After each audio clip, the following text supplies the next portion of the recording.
नमस्कार दोस्तों, स्वागत है आप सभी का। आज की तारीख है 21 अगस्त 2026 और चलिए जानते हैं देश भर की सभी ताजा बड़ी और महत्वपूर्ण खबरों को। लेकिन उससे पहले अगर आपने अभी तक वीडियो को लाइक नहीं किया है तो वीडियो को लाइक जरूर कर दीजिए और कमेंट में यह भी बताएं कि यह वीडियो आप किस शहर या राज्य से देख रहे हैं। उससे पहले आपसे अनुरोध है कि अगर आपने हमारे चैनल को अभी तक सब्सक्राइब नहीं किया है तो प्लीज चैनल को जरूर सब्सक्राइब करें। तो चलिए शुरू करते हैं आज की बड़ी खबरों को।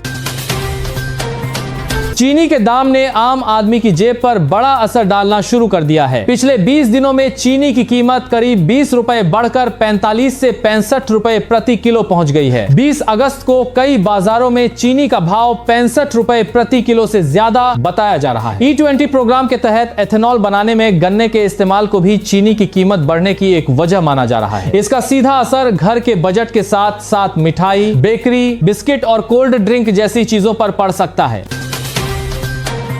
रेल यात्रियों के लिए बड़ी राहत की खबर है। अब ट्रेन टिकट बुक करने के लिए उबर ऐप का भी इस्तेमाल कर सकेंगे। उबर ने इक्सिगो के साथ पार्टनरशिप करके ऐप में ट्रेन टिकट बुकिंग की सुविधा शुरू की है। यूजर उबर ऐप में बस और ट्रेन ऑप्शन पर जाकर ट्रेन, जगह और यात्रा की तारीख चुनकर टिकट बुक कर सकता है। टिकट बुक करने के बाद PNR स्टेटस भी वहीं चेक किया जा सकेगा। इतना ही नहीं, स्टेशन आने जाने के लिए उबर की कैब भी उसी ऐप से बुक की जा सकती है। फिलहाल ट्रेन टिकट बुकिंग पर सर्विस फीस में 100% ऑफर भी दिया जा रहा है।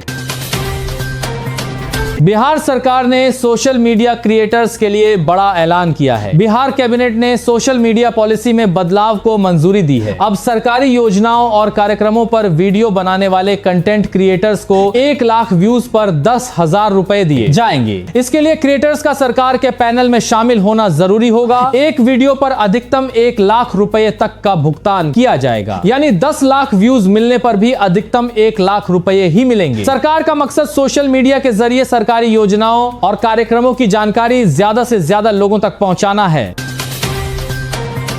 21 अगस्त को मौसम का मिजाज बिगड़ने वाला है और देश के 27 राज्यों में भारी बारिश और आंधी का अलर्ट जारी किया गया है। मौसम विभाग के मुताबिक 85 से 90 किलोमीटर प्रति घंटे तक की तेज हवाएं चल सकती हैं। दिल्ली, यूपी, बिहार, राजस्थान, गुजरात, महाराष्ट्र, झारखंड, पश्चिम बंगाल और कई अन्य राज्यों में बारिश की चेतावनी है। पहाड़ी इलाकों में भूस्खलन, जबकि कुछ जगहों पर बिजली गिरने और ओले पड़ने का भी खतरा है। किसानों और मछुआरों को खास सावधानी बरतने की सलाह दी गई है।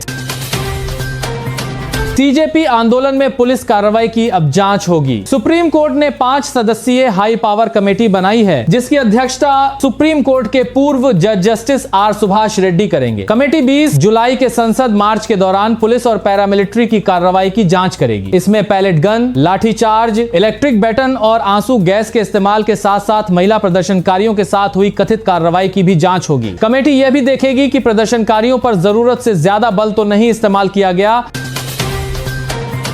झारखंड में JPSC भर्ती को लेकर उम्मीदवारों के लिए बड़ी राहत की खबर है। झारखंड सरकार ने 11वीं से 13वीं JPSC परीक्षाओं और उनसे हुई नियुक्तियों को रद्द करने का आदेश दिया था। सरकार का यह फैसला भर्ती प्रक्रिया में कथित गड़बड़ियों के बाद लिया गया था, लेकिन अब हाईकोर्ट ने इस आदेश पर अंतरिम रोक लगा दी है, यानी फिलहाल नियुक्तियां रद्द नहीं होंगी। कोर्ट ने सरकार को 15 दिन में अपना जवाब देने का निर्देश दिया है और इसके बाद मामले पर आगे सुनवाई होगी। दिल्ली के छात्रों को बड़ी राहत मिली है। दिल्ली सरकार ने वह नियम वापस ले लिया है जिसके तहत R3 यानी तीसरी भाषा में फेल होने पर छात्र 10वीं की बोर्ड परीक्षा नहीं दे सकते थे। अब अगर कोई छात्र 9वीं में तीसरी भाषा में फेल भी होता है तो वह 10वीं की बोर्ड परीक्षा दे सकेगा। हालांकि R3 की पढ़ाई और स्कूल स्तर का मूल्यांकन जारी रहेगा और इसके अंक CBSI के रिकॉर्ड में दर्ज होंगे। सरकार ने यह बदलाव CBSI के नियमों के अनुरूप किया है। यूपी में स्कूली बच्चों के प्रदर्शन को लेकर योगी सरकार अलर्ट हो गई है। पिछले कुछ दिनों में कई जगह स्कूलों की व्यवस्था और सुविधाओं को लेकर बच्चे प्रदर्शन कर रहे हैं। इसके बाद अपर मुख्य सचिव ने सभी मंडलायुक्तों और जिलाधिकारियों को हर शिकायत की जांच करने के निर्देश दिए हैं। अधिकारियों को बच्चों और उनके अभिभावकों से सीधे बात करने, स्कूलों का दौरा करने और पढ़ाई, शिक्षकों, खान पान और दूसरी सुविधाओं की स्थिति जानने को कहा गया है। अगर कोई शिकायत गलत या भ्रामक मिलती है तो उसका तुरंत खंडन भी करना होगा। जम्मू कश्मीर के राजौरी में बादल फटने से भारी तबाही मच गई है। बादल फटने के बाद अचानक आई बाढ़ और तेज पानी के बहाव से 4 लोगों की मौत हो गई। कई घर और वाहन बह गए, जबकि मुख्य बस स्टैंड पूरी तरह तबाह हो गया। राजौरी के पहाड़ी इलाके में करीब 14 जगहों पर बादल फटने की जानकारी सामने आई है। राहत और बचाव टीमें प्रभावित इलाकों में काम कर रही हैं।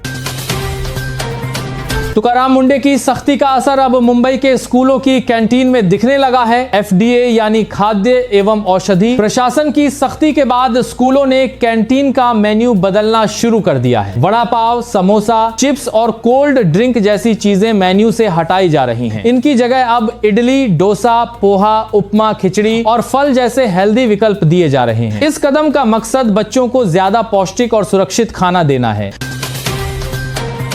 FD में पैसा लगाने वालों के लिए 1 अक्टूबर से नया नियम लागू होने वाला है। RBI की नई गाइडलाइन के मुताबिक एक ही बैंक में एक जैसी FD और समान अवधि के लिए अलग अलग शाखाएं अलग ब्याज दर नहीं दे सकेंगी। यानी समान शर्तों वाली FD पर बैंक को एक जैसी ब्याज दर रखनी होगी। साथ ही बैंक को अपनी FD की ब्याज दरें और उनसे जुड़ी जानकारी पहले से सार्वजनिक करनी होगी, ताकि ग्राहक निवेश करने से पहले सही जानकारी देख सकें। ये बदलाव 1 अक्टूबर 2026 से लागू होंगे।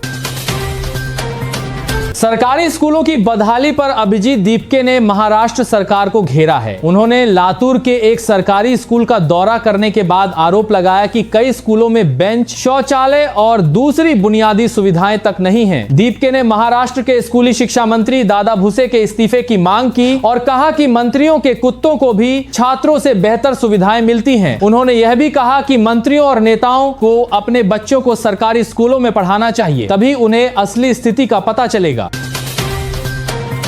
त्योहारी सीजन से पहले चीनी की बढ़ती कीमतों को रोकने के लिए सरकार ने बड़ा कदम उठाया है। अब महीने में 10 मीट्रिक टन से ज्यादा चीनी इस्तेमाल करने वाले बड़े कारोबारी और संस्थान सिर्फ 15 दिन का स्टॉक रख सकेंगे। यह नया नियम 1 सितंबर से 30 नवंबर 2026 तक लागू रहेगा। इनमें मिठाई बनाने वाले, बिस्किट और कन्फेक्शनरी कंपनियां, सॉफ्ट ड्रिंक और फूड प्रोसेसिंग कंपनियां शामिल हैं। इससे पहले सरकार ने डीलरों के लिए 30 दिन की स्टॉक सीमा तय की थी। सरकार का मकसद त्योहारी सीजन में चीनी की जमाखोरी रोकना और बाजार में पर्याप्त सप्लाई बनाए रखना है।